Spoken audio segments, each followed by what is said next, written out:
ভিতরে যাচ্ছে ভাই আমার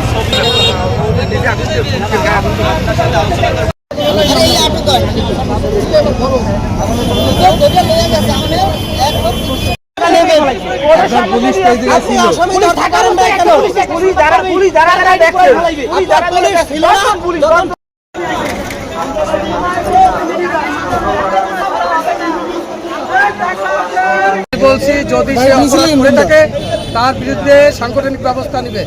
জনাব তারেক রহমান জিরো টলারেন্স এর ব্যাপারে কোনো সন্ত্রাসী চাঁদাবাজ বিএনপিতে থাকতে পারবে না, এটা সে বারবার বলছে এবং আমাদের 31 দফায় বারবার উল্লেখ আছে যে কোনো ধরনের সাম্য এবং মানবিক রাষ্ট্র গঠনের জন্য যত প্রকার সহযোগিতা করবে, সেই জায়গায় কোনো অন্যায় অপরাধীকে কোনো সহযোগিতা করা হবে না। সন্ত্রাসীরা আমরা 24 ঘন্টা না 2 ঘন্টা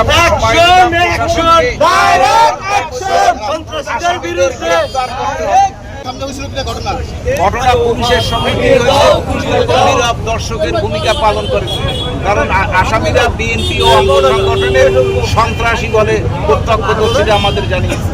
তারা হয়েছে যে নিউজ কাভারেজের জন্য আসছিল, তারা গেট দিয়ে বের হওয়ার পরেই বিএনপির কিছু লোকজন তাদের অতর্কিতভাবে হামলা করে তাদের গাড়ি আর হয়েছে যে ক্যামেরা ভেঙে ফেলায় আর তাদেরকে অনেক মারধর করে। বিএনপি শরীরারি কাজ করছে। মারছে সাংবাদিক এনামিন রাসেলকে আর মনিরকে। তোমার বাধা দেওয়া নয় সময়? আমরা বাধা দিয়েছি কিন্তু আমরা লোক কম ছিলাম, তারা 15-20 থেকে 50 জন লোক ছিল। কি বলছে আর মারছে? বলছে আওয়ামী লীগের দালাল এই বললে আর মারছে। ওকে ঠিক আছে। বিএনপির যারা সিনিয়র নেতৃত্ব আছে তার কাছে জমা দিলে তারা তার প্রতি সাংগঠনিক ব্যবস্থা নেবে, এটা আমাদের তারেক রহমানের নির্দেশ, বেগম খালেদা জিয়ার নির্দেশ।